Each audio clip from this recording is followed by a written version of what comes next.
before we came along, if you were an insurance adjuster, you would only have the other person's voice on the phone, and that's the only thing you knew about them. You don't know what they're about. You don't know where they came from.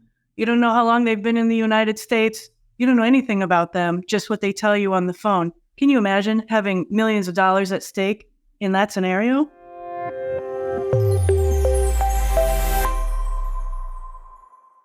Welcome back to another installment of the Next Gen Case Study Series. On today's episode, we have Marci DeVries, who is the CEO of FraudSniffr, a company specializing in social media investigation solutions for insurance and legal defense professionals. With a strong background in marketing and venture funding, Marci leads FraudSniffr in utilizing AI and advanced software to enhance investigation accuracy and efficiency, which is why we're excited to have her on the program. Marci, welcome to the show. Oh, thank you very much, Devin. Yeah, it's my pleasure. I'm excited to get into some of the stuff that you're working on. But before we dive in, if you wouldn't mind maybe just sharing a couple of minutes of who you are, where you came from, and how you landed as the CEO of FraudSniffr. Sure. So I started off way back before there was the Google, doing search engine optimization work and really trying to figure out natural language algorithms and the intersection of people and technology. So I built and launched and sold a couple of companies in that space. And then after my last acquisition, my current partner came to me and said, we need a solution for the insurance industry. We're getting robbed blind by people who are just exaggerating their injuries. They're not even committing actual fraud. They're just not getting better, as fast as they could be. So we started digging into how we could use technology to solve this solution, how to take the content and not only locate it, but also store it in a meaningful way, because there's thousands and thousands of posts, sometimes just for one person who's injured. So how do you do the document management part of that? How do you make it readable? How do you summarize it? How do you communicate it to all the different parties within the insurance industry? And that's kind of where we are today. So there was this kind of a natural evolution of the way that the internet kind of evolved over time, and then this need for uh, some sort of data collection and an investigation tool to allow insurance uh, and legal defense and that kind of thing to collect this information in a way that's going to be usable. Does that Right. sound about right? That is right. I'll add one more little piece to it. Before we came along, if you were an insurance adjuster, you would only have the other person's voice on the phone, and that's the only thing you knew about them. You don't know what they're about. You don't know where they came from. You don't know how long they've been in the United States. You don't know anything about them, just what they tell you on the phone. Can you imagine having millions of dollars at stake in that scenario? Yeah, wow, that would be quite a challenge to address. And now I see that, a dire need for a tool like that. So fast forward now, things are kind of up and running. You guys have been around for a number of years.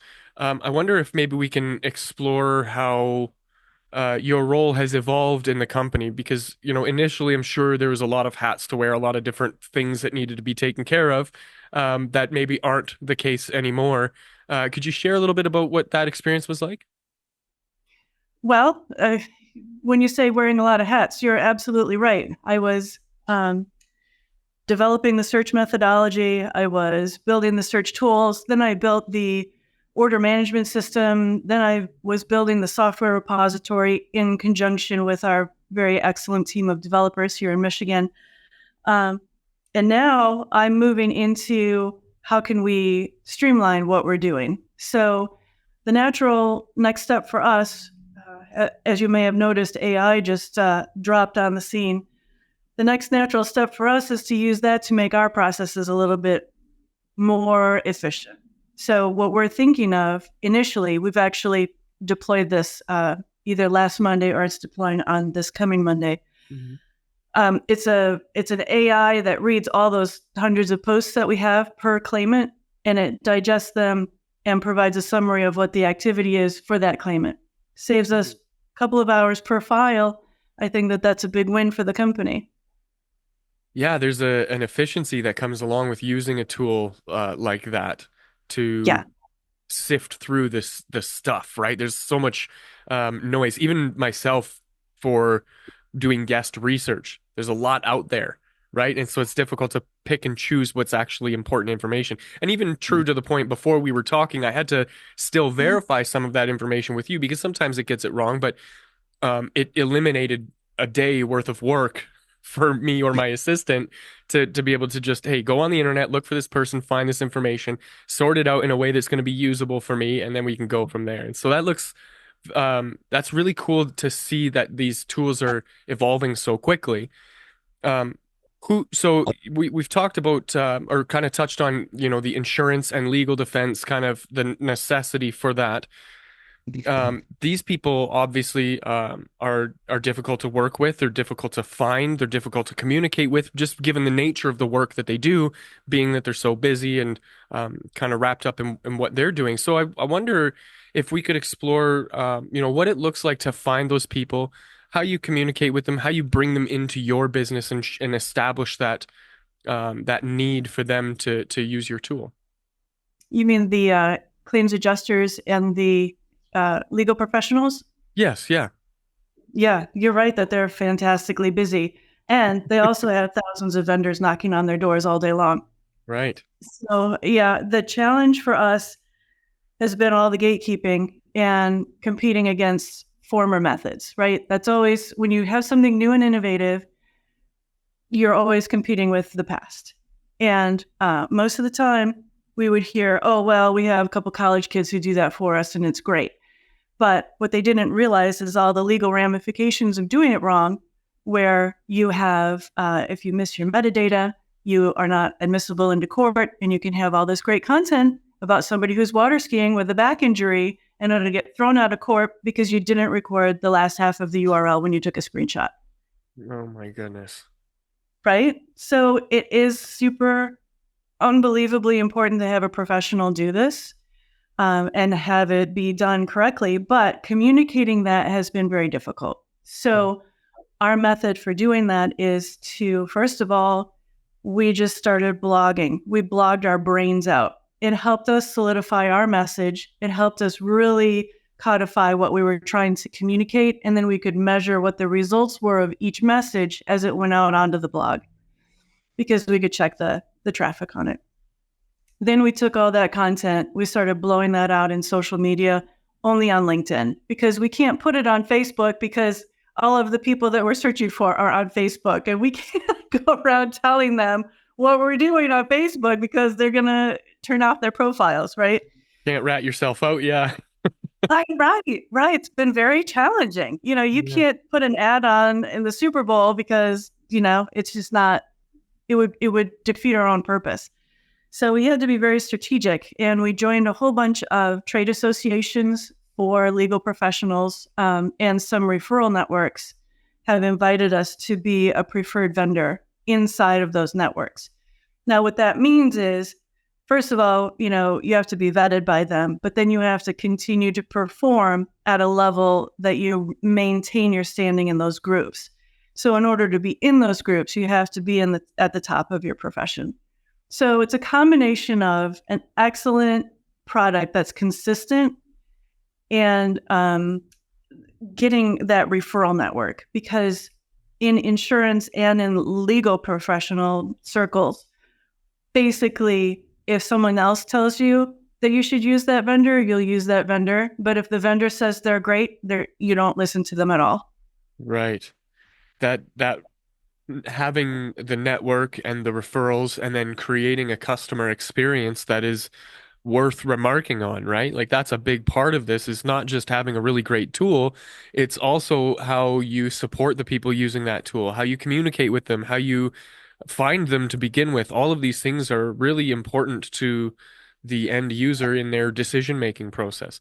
I wonder if maybe you could kind of give me a bit of like a Coles Notes version of what your customer experience looks like from that kind of point of discovery to, when you're actually working on closing a deal with them. What does that look like for FraudSniffr?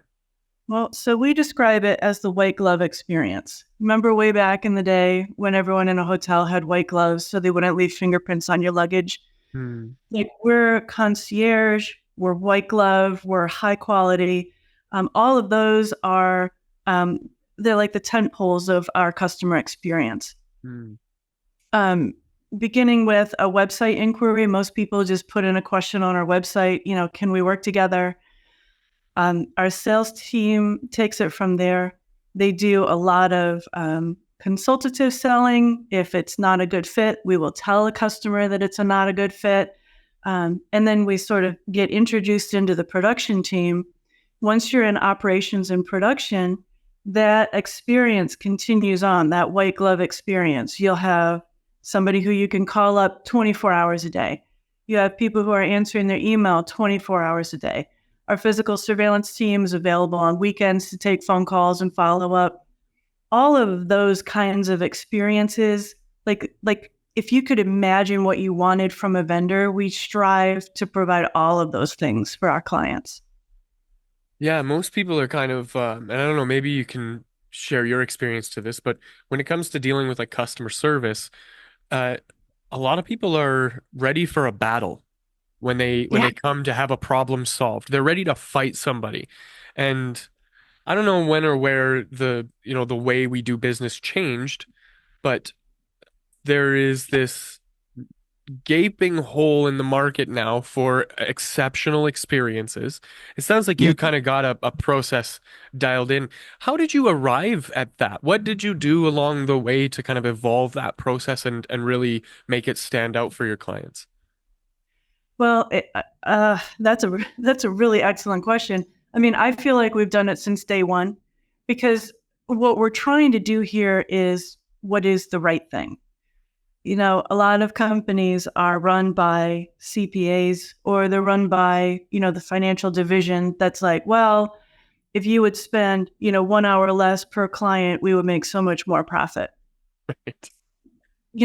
And whenever those CPAs started getting into the boardroom was a bad day for all of us. We took a different approach, and that is realizing that a happy customer is a returning customer. And if you look at the cost per acquisition per customer, you actually save about $1,000 per order when you have repeat business versus always having to get new business. And we believe very strongly and have built the business on the idea of a referral network. No one is going to refer you if you have terrible customer service. So by making sure that everyone's so happy with us that they can't shut up about us has really been a very huge growth factor for this company. Right. That I call them or sorry, Disney calls it the magic moment, right? Creating that uh exceptional experience for somebody and going above and beyond, and then that gives them the fuel that they need to go and talk about your business. And so that's really cool that you guys have been thoughtful about that, or at least present to it as you developed your solutions. Very refreshing to know that there are leaders out there that are I guess correcting the state of union, as it were, in terms of the way that we're doing business. So, as you continue to grow the business, what are some of the things that you're aiming at in terms of, goals and milestones for the future of FraudSniffr? Well, our milestones are surprisingly financial. Given my love of customer service and all of those other things, if it's not building toward a financial goal, it's not really a business. So, we're looking at building revenue. We have had 3 enterprise clients join us this year, and we're looking to do more of that kind of work. I don't know. I mean, the other piece of it, I guess I can talk about numbers as much as I want to, but the other piece of it really is inside the company and making sure that the team that's doing the work is getting what they need out of their lives as well. Because I've seen some companies really ramp up fast and not care for their team, and then the team leaves, and then there's no company. So we're looking at ways to build in mentoring and make the experience of working at FraudSniffr more meaningful for the team, because it can seem like you wake up and you just do the same thing every day, and then you leave, and then tomorrow's the same. Like you're in this endless doom loop. Right. We understand that that's part and parcel to the job, but we're trying, I think, as a goal to get beyond that and make it something where there's real friendships and, there's a real lifestyle, and working here can be part of your lifestyle moving forward. And to that end, I don't know if you know this, but we've always been a work from home company. For the last 13 years, everyone's worked from home. Wow. Yeah. And we allow new mothers to have their kids with them while they're working, because as a mother myself, being able to raise your kids is the most meaningful experience, more so than work. So if you can work and raise your kids, double meaning.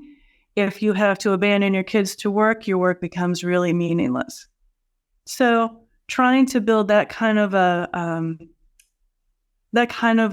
care for the team, and a care for, if we show that we care for our employees will then care for our customers.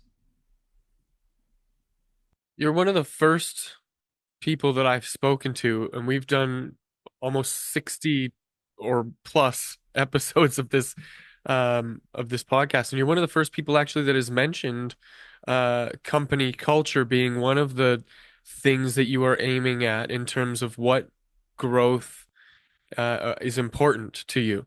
Um, yeah, of course, you want to take on new customers. You want to earn more money. You want to be able to make more opportunities for people to work and have fulfilling work.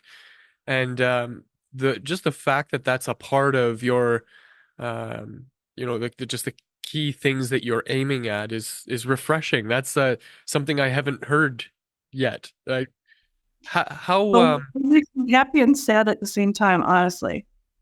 I relate to it a lot, Marcy, because I also work from home. I'm a remote worker, so a lot of the stuff I do is digital, as you can tell. We can do it, interviews remotely, and I homeschool my child, so I'm very much in alignment with that idea of the purpose of the work that I'm doing is to make sure that my son can afford to have the freedom to explore the world safely and find his place in it. And so this is really cool to know that there are other um, pioneers that are working on the efforts of creating community and culture in business as a priority rather than just pandering or catering to the shareholders or the big profit machine. You know what I'm saying? Yeah. Well, I mean, honestly, between you and me, it's the future of work. Mm. That I mean, that's funny you say that. how many more generations are honestly going to put up with the horse manure we've been putting up with? The reason I became an entrepreneur is because I went through 38 jobs before I was 25, and uh Same, same.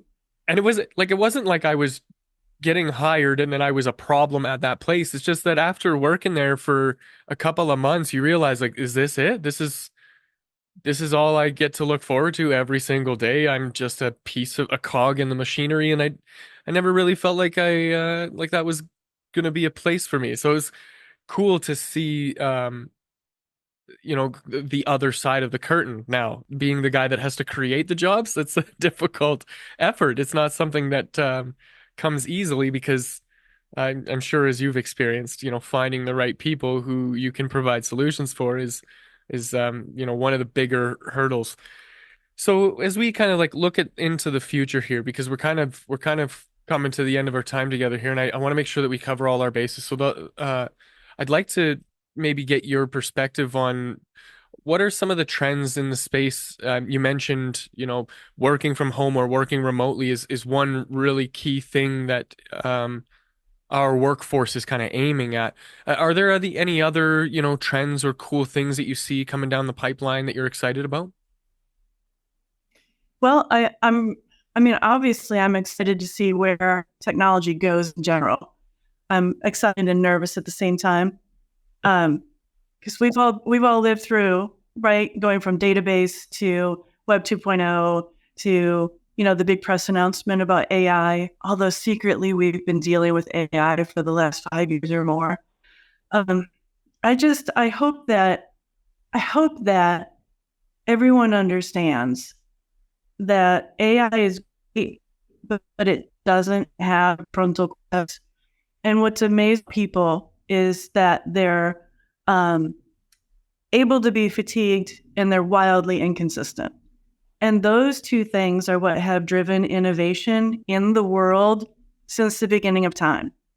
And once we start handing over our responsibilities to something that doesn't have a prefrontal cortex and doesn't decide all of a sudden one day that, hey, I'm on the wrong track and I need to make some changes.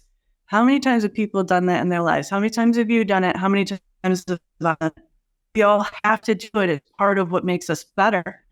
AI doesn't have that. And that's what we either need to build in or start talking about. Because if we're super consistent, nothing will ever change again. Not to be like a doomy and gloomy, but it's cautionary. It's a caution. It's a great way to be efficient. I love the idea of being able to build in efficiency under the supervision of people. Like my people need to be running this. Right. I don't feel like it's the right thing to replace my people with this thoughtless machine. My people are what make my company great. People are what make the world great. And so I'm excited to see the people rise up against the machine. How about that? Yes, I love that in all aspects of the multiple meanings that that could have. Um, you know, the discovery of unlimited power inside of the body of an atom was a remarkable discovery. However, it did also lend to some of the greatest destruction that humanity has ever faced. And so there is a double-edged sword when we start exploring these types of technologies. And I don't think it's necessarily doomsday or all doom and gloom to want or desire for some level of responsibility when it comes to developing these technologies. We've seen in the past how they can get out of hand and people can get carried away. So, to your point, I'm very much in alignment with the idea of pursuing this responsibly. There's a need for us to collaborate in a way that is going to be beneficial for as many people as possible. And so if we create that together, I think that'll lead to a future where we'll all at least benefit from it to some degree. So um, in closing, Marcy, I'd love to get from you, if I could, um, a piece of advice that you would offer somebody in a similar position or role as you, who's facing similar challenges. What advice might you offer them? Don't be too full of yourself as you're leading.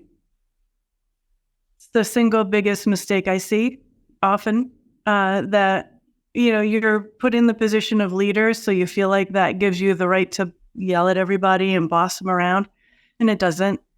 It works better as a team. Everyone is part of the organization. Everyone has a voice in the organization, and anyone who uh, thinks that they're smarter than anybody else on their team is making a mistake. Yeah, that the necessity to be humble in a position of leadership is so valuable. I subscribe to the belief that in a position of power, when you are leading a team of people, you are in service of that team rather than that team being in service of you. And it's a very different frame for the way that you could influence or inspire people to reach a common goal. So I love that that's a part of your mantra, among all of the other wonderful things that make up who Marcy is. This has been absolutely a pleasure to be a part of this conversation with you. So thank you so much for sharing your time with me. Oh, thank you, Devin. If somebody wanted to reach out to you to pick your brain further or work with you, what's the best way for them to do that? LinkedIn is Marci DeVries, or you can always go to fraudsniffr.com and hit that contact us form. Wonderful. We'll make sure to link to all of that stuff in the show notes for anybody that's watching and listening. And if you wanted to get in touch with me and my team for any of your marketing needs, you can visit nextgengrowth.com. Otherwise, that's it for this episode, and I will see you in the next.